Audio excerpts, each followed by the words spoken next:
Erev Tov les Kulam. On est encore dans les lumières. On est encore dans les lumières de Hanouka. On a allumé la dernière lumière hier soir et donc on a passé toute la journée dans ce huitième jour qui évoque les temps messianiques. Parce qu'il faut le savoir que 6 jours correspondent au temps de la création. Le septième jour, c'est le Shabbat. Et quand on arrive et qu'on dépasse le Shabbat et on entre dans le grand Shabbat, eh bien, ça évoque aussi les temps messianiques. Donc, ça suscite l'eschatologie, raison pour laquelle la circoncision se fait le huitième jour et non pas le septième, parce qu'on est au-delà de la nature. Et donc, on a 8 jours d'allumage et aujourd'hui évoque effectivement les temps messianiques et espérons que toutes les lumières que nous avions suscitées puissent permettre d'augurer le meilleur pour la suite et que ces lumières puissent demeurer illuminées, allumées et entretiennent la lumière et c'est ainsi qu'on repousse l'obscurité. Alors, j'avais évoqué dans le Shabbat Shalom que j'ai partagé vendredi et j'ai pris le texte du Mesher Chochma avec moi, Meir Simcha de Dvinsk, c'est un rabbin qui est mort à Riga, sauf erreur, en 1926, juste avant la Seconde Guerre mondiale, qui d'ailleurs avait prédit la Seconde Guerre mondiale, mais il est décédé avant. Et qu'on appelle le Mesher Chochma. Et c'est le texte que j'ai ici, qui s'appelle le Mesher Chochma, qui est un commentaire extraordinaire sur la Torah, qui faisait partie des livres de chevet de mon père. Mon père de mémoire béni adorait le Hamek Davar et le Mesher Chochma. Et j'ai eu beaucoup, beaucoup de difficultés à comprendre le Mesher Chochma, et encore aujourd'hui, parce que c'est un texte qui n'est pas simple. Son, son accessibilité n'est pas évidente.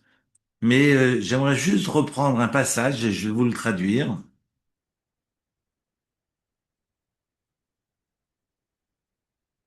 Que chez Israël, chotim bedvarim sheben adam lamakom, lorsque le peuple d'Israël faute dans les lois qui leur incombent dans leur rapport à Dieu, aspoked alehem chet haegel.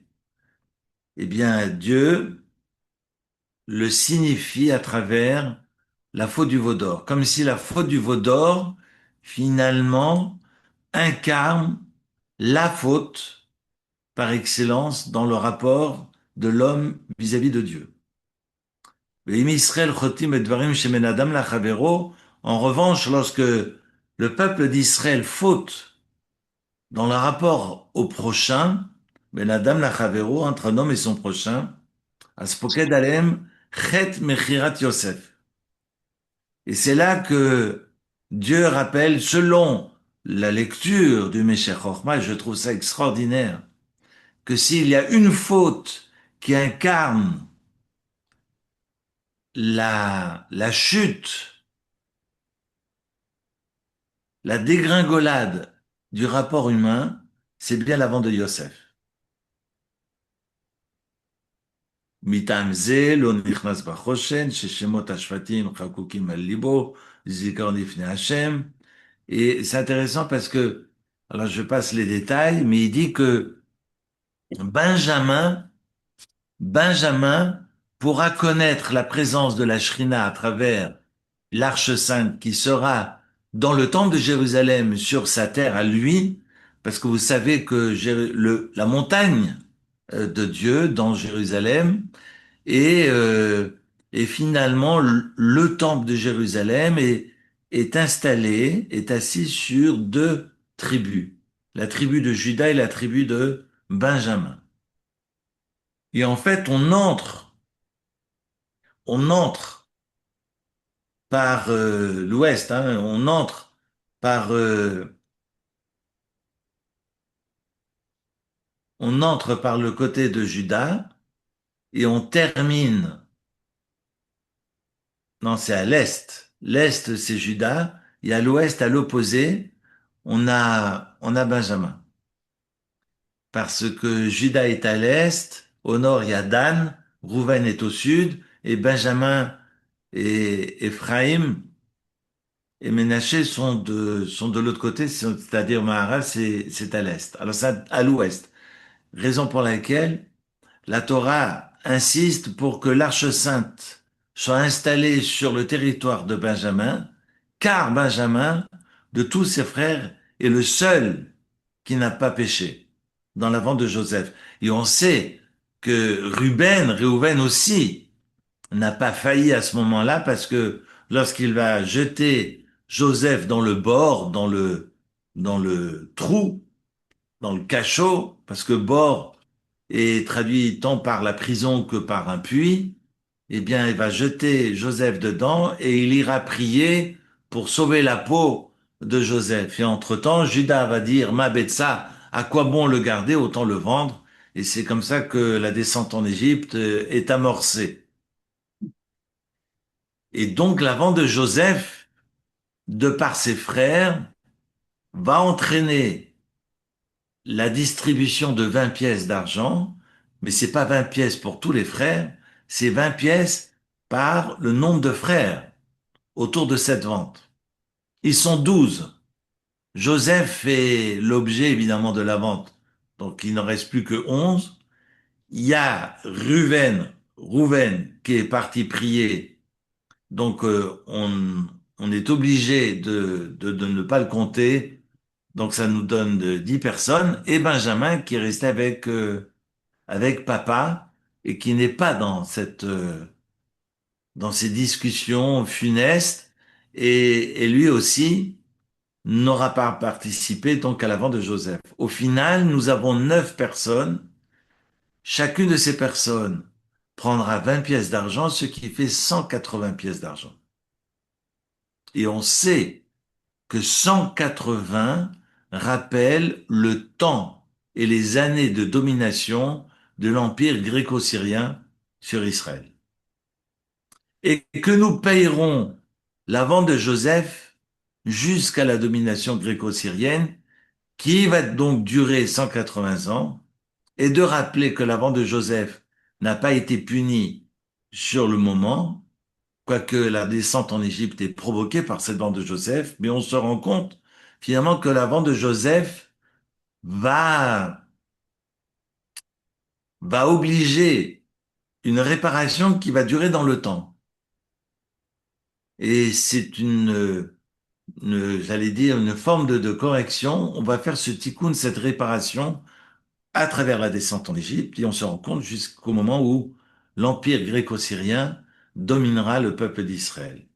On sait que les Hachmonéim, les Asmonéens, et là on est dans l'histoire de Hanouka, repoussent l'occupant et va permettre pratiquement un siècle, plus ou moins, de paix, où la Judée sera enfin indépendante. Je dis cela parce qu'on est autour de moins 165 et on sait que l'Empire romain démarre autour de moins 63. Donc vous voyez, on est pratiquement sur un siècle d'indépendance plus ou moins sereine. Mais c'est dire combien l'indépendance fut rare dans l'histoire juive et qu'on a chaque fois dû conjuguer avec l'occupant et on sait que toutes ces civilisations ont voulu asseoir leur autorité en mangeant le maximum de terre, comme ces 57 pays qui entourent la terre d'Israël aujourd'hui, et toute l'Afrique est verte, et toute l'Europe est verte, et bientôt toute l'Europe entière sera verte. Bref, je vais pas épiloguer là-dessus parce que c'est pas l'objet de mon propos ce soir, mais on voit bien que l'occupation en termes géographiques est quand même curieuse et on voit comment autrefois déjà, du temps de l'Égypte antique, de la Grèce antique et ensuite de la Rome antique, comme chacun a essayé de jouer des coudes pour avoir le maximum de part du gâteau. Et ce croissant fertile représente vraiment le centre du monde, centre névralgique parce qu'on sait que tout le commerce passe par là, ne passe pas par Carouge et Genève, mais passe d'abord à travers ces ports et ces grands ports que sont Alexandrie, etc., etc. On est vraiment sur le bassin méditerranéen et c'est vraiment ce lieu qui voit circuler le commerce, finalement, la vie du monde. Les Amériques viendront bien plus tard.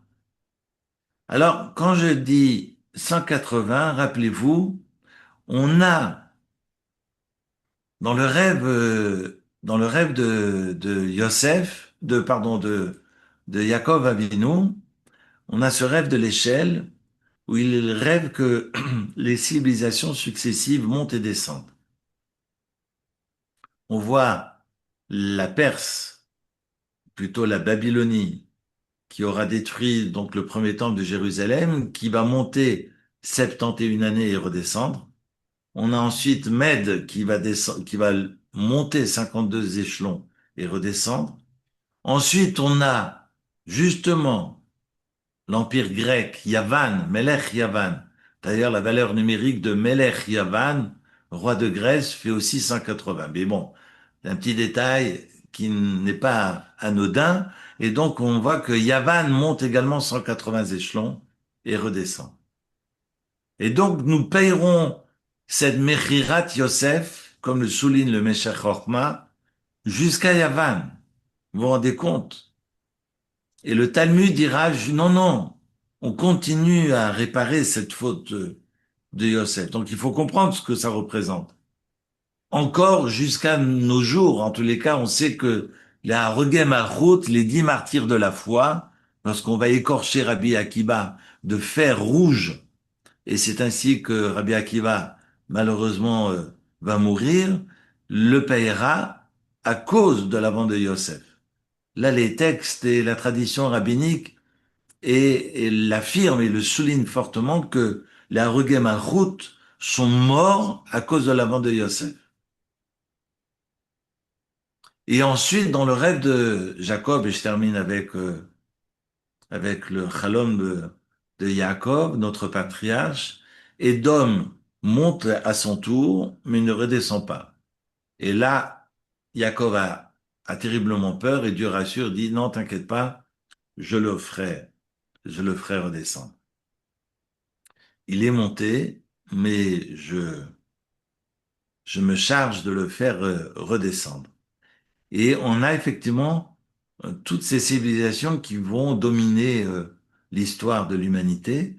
Et on sait qu'on avait terminé avant Édom avec l'empire, je dirais pas gréco-syrien, mais en tous les cas hellénistique. Donc la Grèce antique monte ses 180 échelons, redescend et ça représente tout le temps avec, au fait de ces années, Antiochus Épiphane, qui n'interdira pas tout de suite Shabbat, Rosh Chodesh et Mila.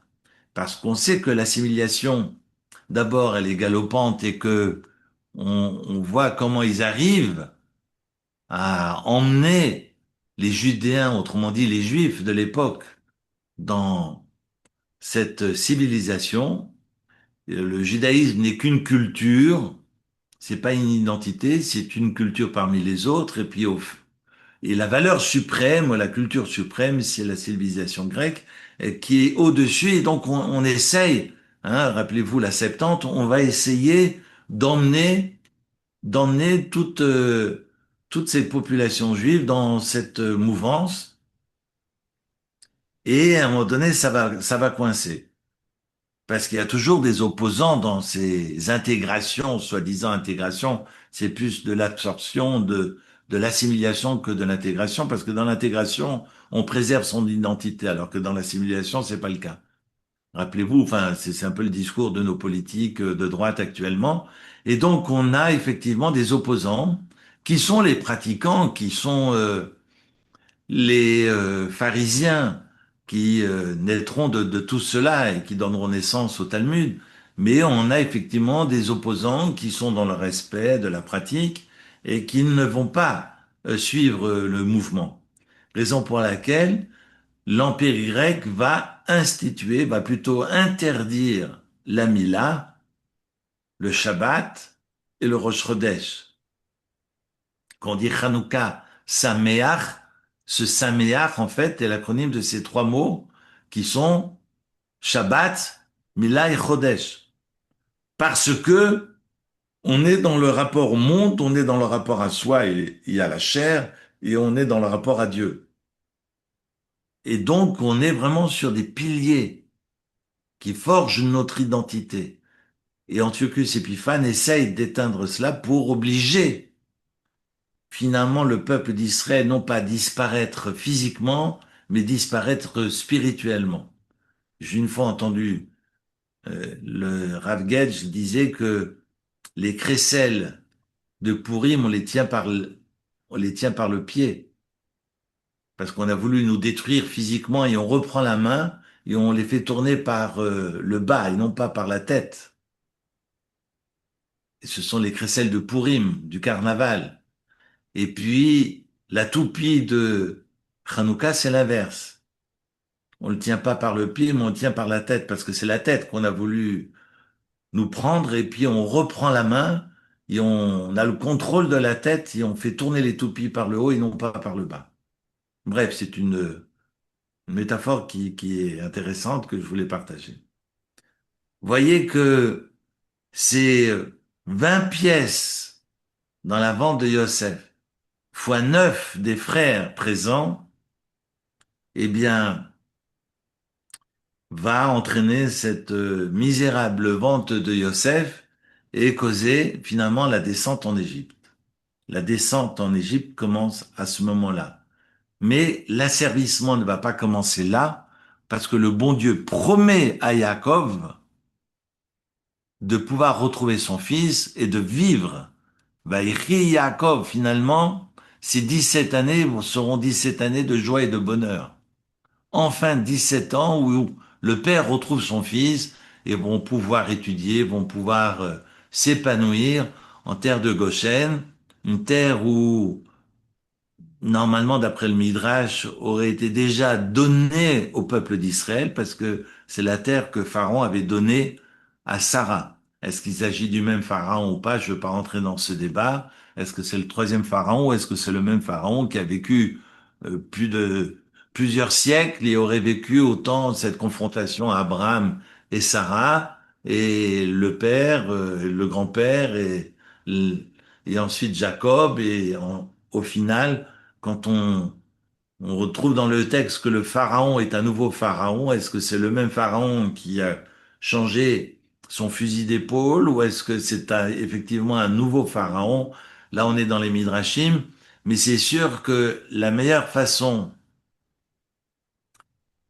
eh bien, pour un pharaon qui ne veut pas être reconnaissant et qui va asservir les Hébreux, ben, c'est justement cette non-reconnaissance et de refuser de remercier ceux, en l'occurrence le prince d'Égypte qui était Yosef, d'avoir nourri la terre d'Égypte, d'avoir nourri les Égyptiens durant toute cette période de famine. Et on le voit déjà avec les enfants, avec les parents, c'est-à-dire que c'est plus facile de dire je ne dois rien à mes parents, je me suis constitué tout seul. Parce que finalement, ce qui est le plus difficile dans l'existence, c'est de dire merci. Parce que quand on dit merci, eh bien, c'est d'affirmer qu'on s'est pas fait tout seul et que finalement, les glorioles et les médailles, on les doit à nos parents et pas qu'à nous tout seuls. Et il va falloir partager, ces médailles. Et c'est l'exercice finalement le plus difficile. La reconnaissance.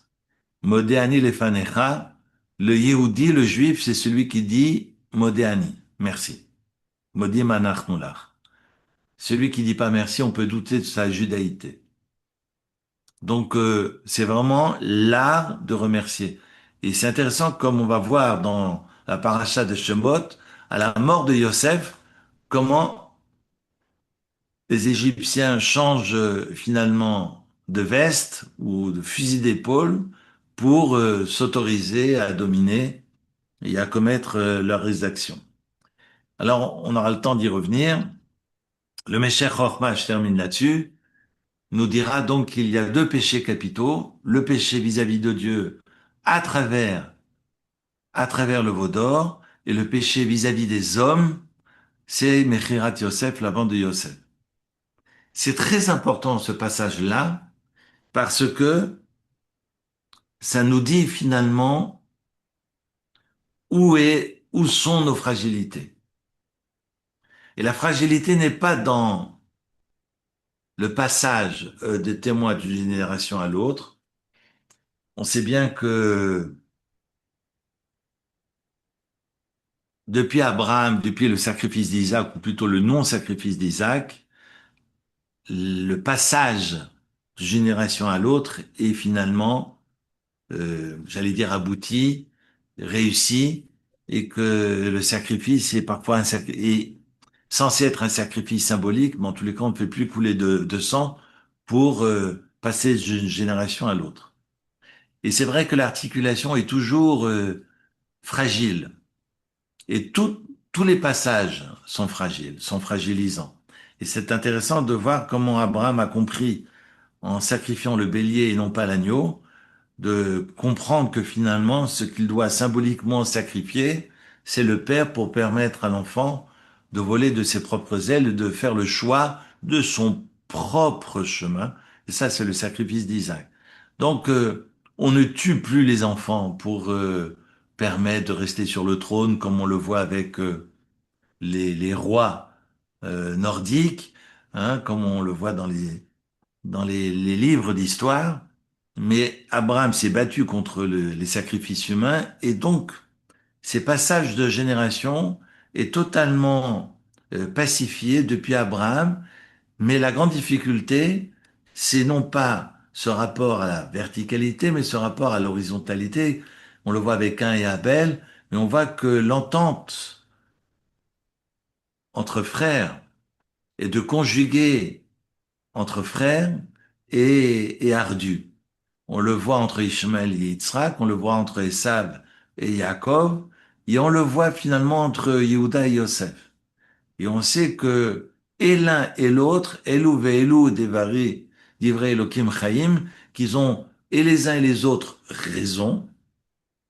Le Talmud nous l'apprend, que de toute façon Hillel et Shammai avaient les deux raisons, mais que la loi allait selon Hillel. Et donc, entre Yosef et Yehuda, on sait que Yehuda sera le père du Mashiach, parce que Yehuda donnera naissance à Péretz, qui sera donc l'ancêtre de David Améler, et que le Mashiach descend de David Améler. Donc, on sait qu'au temps messianique, on sera sous l'égide de Yehuda, et qu'aujourd'hui, nous sommes sous l'égide de Yosef. Et Yosef représente quoi et incarne quoi? La grande difficulté entre Juda et Yosef, c'est de comprendre le rapport au monde. Est-ce que ce rapport au monde est un rapport de l'ordre de l'épiphénomène et que j'ai besoin du monde alentour pour pourvoir, pour me nourrir et pour évoluer dans ce bas monde, ou est-ce que c'est constitutif finalement de mon existence? Est-ce que l'autre me permet de me constituer? Est-ce que l'autre, avec un A majuscule, va me permettre de me réaliser? Et c'est évident que sous Yosef, j'ai besoin de l'autre, j'ai besoin de cette unité, finalement, pour m'inscrire dans cette asymptote, dans cette tension avec Dieu. Et c'est pas autrement. Donc c'est intéressant de réaliser, de comprendre ce qui se joue. Parce que la semaine prochaine, lorsque Jacob a demandé à Yehuda, va vers Yosef, je veux que tu ailles à sa rencontre pour ériger une maison d'études, mais dans Jacob, dans sa tête, c'est se dire, si je veux que le Mashiach vienne, il faut absolument que Yosef et Yehuda se retrouvent. Et donc, notre grande difficulté, c'est de comprendre notre voie, VOIE, et le rapport à Dieu. Est-ce que le monde autour de nous n'est qu'un épiphénomène, comme je le soulignais, ou est-ce que je dois m'ouvrir parce que c'est le passage obligé à mon élévation? Et on a effectivement cette bagarre, mais cette bagarre va aller très loin parce que, évidemment, on ne fait pas couler de sang, je vous rassure, et les débats n'ont jamais fait couler de sang dans l'histoire juive, contrairement à d'autres traditions religieuses. Hillel et Shammai ne se sont jamais entretués. Mais on le voit avec Hillel et Shammai, on le voit avec tous ces binômes, on le voit avec Rabbi Eliezer et Rabbi Yoshua, on le voit avec Rabbi Shimon Bar Yochai et ses pères. Donc on le voit dans toute l'histoire juive. Est-ce que je suis un absolutiste et je fonce comme Rabbi Shimon Bar Yochai au point de s'enfermer dans sa caverne toutes ces années et que le monde autour n'est qu'accessoire, ou bien j'ai besoin aussi de m'incarner et de m'ouvrir parce que ce monde est non seulement nécessaire, mais condition sine qua non à mon épanouissement et à mon élévation. C'est extraordinaire comme finalement ça, c'est vraiment ce fil rouge qu'on va retrouver dans les parachutes de Vaïechev et de Miquette et qu'on va retrouver dans cette rencontre. Et je vous invite, si vous avez le Midrash traduit en français, de voir le discours qu'il y a entre Yehuda et Yosef lorsque Yehuda dit stop, maintenant tu arrêtes tes bêtises. Non, Benjamin va pas rester ici parce que sinon notre père va va tomber dans le shéol, ça veut dire qu'il va en mourir si son fils ne revient pas. On est vraiment sur des questions existentielles. Et ça, dès le départ, Jacob l'a compris. Parce que dès le départ, si vous regardez le début de la paracha de Vaïechev, que nous avions lu la semaine dernière, dans Vaïechev, lorsqu'au chapitre 37, verset 2, Jacob dit Ele Toldot Yaakov Yosef, et qu'on traduit généralement par Voici les descendants de Jacob, Joseph, c'est faux. Parce que les descendants de Jacob, il n'y a pas que Yosef. Ils sont 12 enfants. Et le mot Toledot veut dire engendrement, veut dire descendant. Et c'est ce que les commentaires diront. Toldot, ça veut dire aussi histoire. Et voici l'histoire de Jacob, Joseph. Comme si Jacob a compris que Joseph tient les rênes et que sa vision du monde répond à ses attentes. On n'est pas sur des questions matérielles, hein. Et on a très bien compris ce qui se jouait au niveau des sphirotes entre Abraham et Sarah, et que ce Ezer Kenegdo, que chacun permet à l'autre finalement, non pas de se compléter, mais de s'incompléter ensemble, parce que chacun permet à l'autre de révéler ses propres limites. On voit un Abraham qui incarne la générosité par excellence, et on voit une Sarah qui incarne cette rigueur, cette verticalité, et l'un et l'autre a besoin de son partenaire pour se réaliser. Parce que sinon, et l'un et l'autre, de manière absolue, se consument et meurent, ne peut pas exister sans Sarah qui lui permet de ne se pas brûler les ailes, et inversement, et Abraham permet à Sarah de ne pas se brûler les ailes. Et on va voir la même chose au niveau des enfants. Vu que Yitzhak est à l'image de sa mère et dans la rigueur, il faudra à ses côtés une femme à l'instar d'Abraham, qui incarne le chesed. Et Yaakov comprend que ces deux valeurs ne suffisent pas, qu'il faut justement les associer. Et cette symbiose, si elle avait réussi, le Machar serait revenu. Comme c'est écrit dans nos rituels, Titen Emet le Yaakov, c'est que Yaakov et le Emet, c'est cette vérité qui va essayer de rechercher l'équilibre entre le chesed d'Abraham et la gvoura et le din et la rigueur de Yitzhak. Ils n'ont pas réussi. Ils n'ont pas réussi, et l'un et l'autre,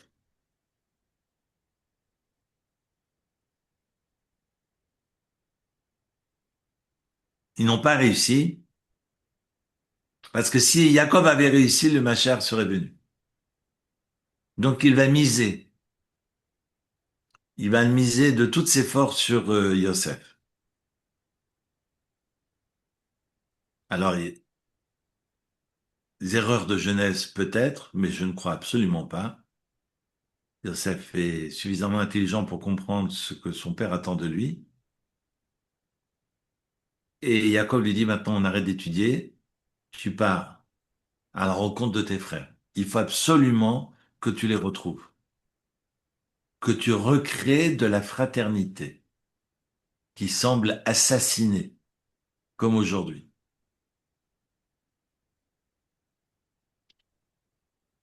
Regardez ce que nous avions lu la semaine dernière au chapitre 37,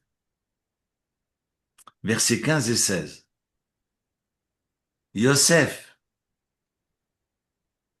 part à la recherche de ses frères qui sont allés faire paître les moutons un peu plus loin et va rencontrer un homme.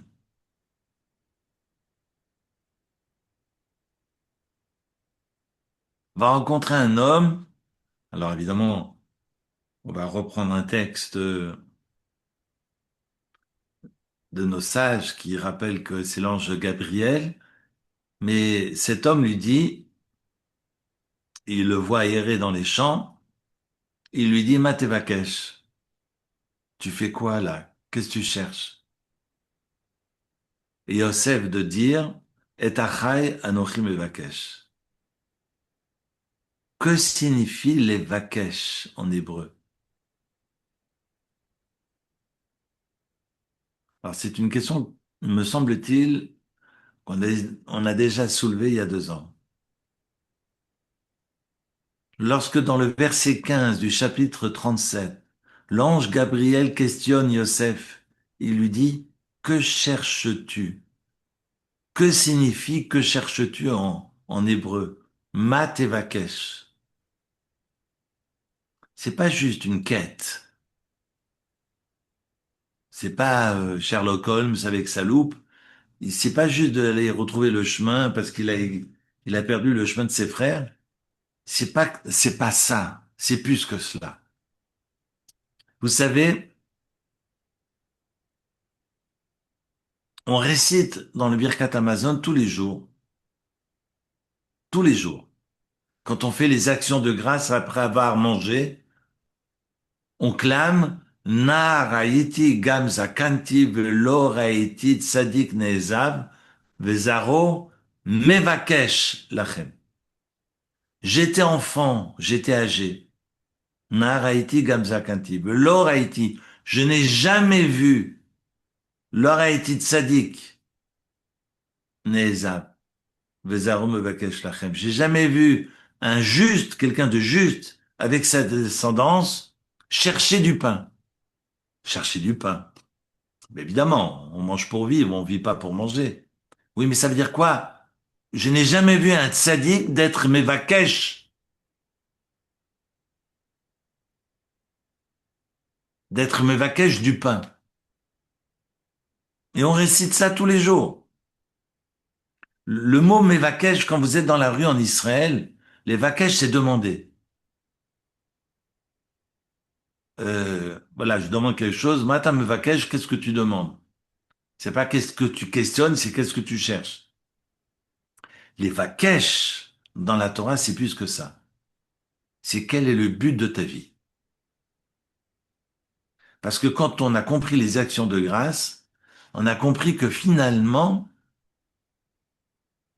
je n'ai jamais vu un sadique qui a fixé comme but de son existence de bouffer.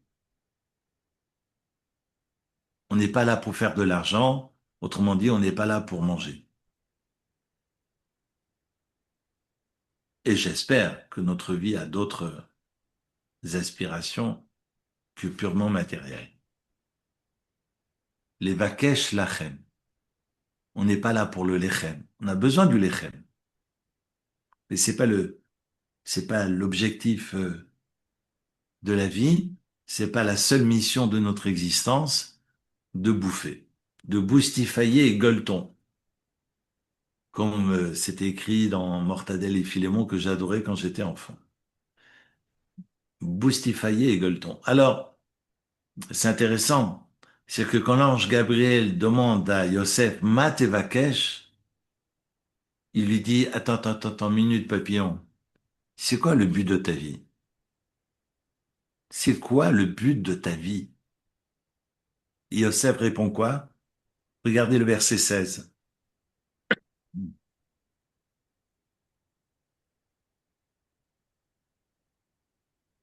Vayomer et achai anochi mevakesh. Le but de ma vie,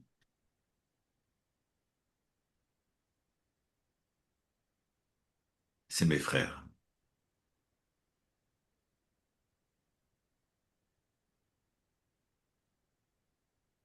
Extraordinaire.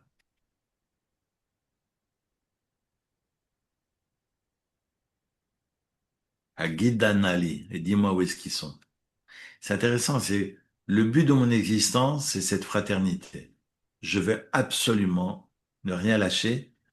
Et raison pour laquelle on parle de coquetterie chez Yosef, parce que le fait qu'il s'arrange, c'est pas pour des raisons bêtes et méchantes, mais c'est uniquement pour créer du lien. L'ostentatoire doit servir finalement ce qui est à l'intérieur de lui. C'est pour créer du lien et uniquement créer le lien. C'est pas anodin, c'est pas pour rien que Yosef se retrouve roi d'Égypte. Il est roi d'Égypte parce que justement, le rapport au monde est possible avec Yosef et peut-être pas avec Yehuda. Mais que le but, c'est finalement Yehuda. Mais qu'aujourd'hui, on est sous Yosef. Donc aujourd'hui, on est obligé de passer par l'autre pour exister. Je répète, on est obligé de passer par l'autre avec un A majuscule, quel qu'il soit, pour exister. Je dis ça, je dis rien. Vayim iketz shnataim yamim. Chapitre 41, c'est la paracha de cette semaine. Je vois que c'est pas un chat que j'ai, c'est toute la famille que j'ai dans la gorge. Mais je vais y arriver. Vayim iketz shnataim yamim. Et c'est au bout de 2 ans. Pharaon cholem. Et Pharaon rêve, veiné omed alayor. Et il est debout sur le Yéor. Il n'est pas debout sur la rive, il est debout sur le fleuve. Attention, parce qu'après, quand il va répéter son rêve au Khartoumim, aux sorciers, c'est pas des rigolos, les sorciers, hein. Parce que très souvent, on confond les sorciers de Pharaon avec les illusionnistes de la télé d'aujourd'hui. Non, non, un sorcier, comme on le raconte dans la Torah, et qu'on n'a pas le droit de suivre d'ailleurs, c'est des gens qui pouvaient faire pleuvoir, c'est des gens qui pouvaient créer aussi des grenouilles et transformer leur bâton en serpent. Donc on n'a pas affaire à des rigolos. On sait que, comme nous dit le Talmud, 9/10 de la Touma de l'impureté du monde résidait en Égypte. On est dans un monde qu'on ne connaît absolument pas. Ça vaut la peine de reprendre les textes du Talmud là-dessus. Et donc, ce fleuve s'appelle Yéor, et ça vaut la peine de relire Rachid là-dessus, parce que, sachant que l'Égypte est finalement un grand désert,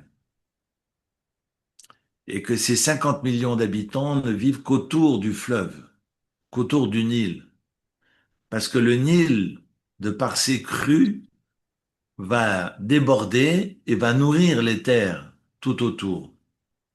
Et c'est ainsi que finalement les Égyptiens vont créer des canaux et vont drainer cette eau jusqu'aux confins de la terre parce qu'elle est totalement aride.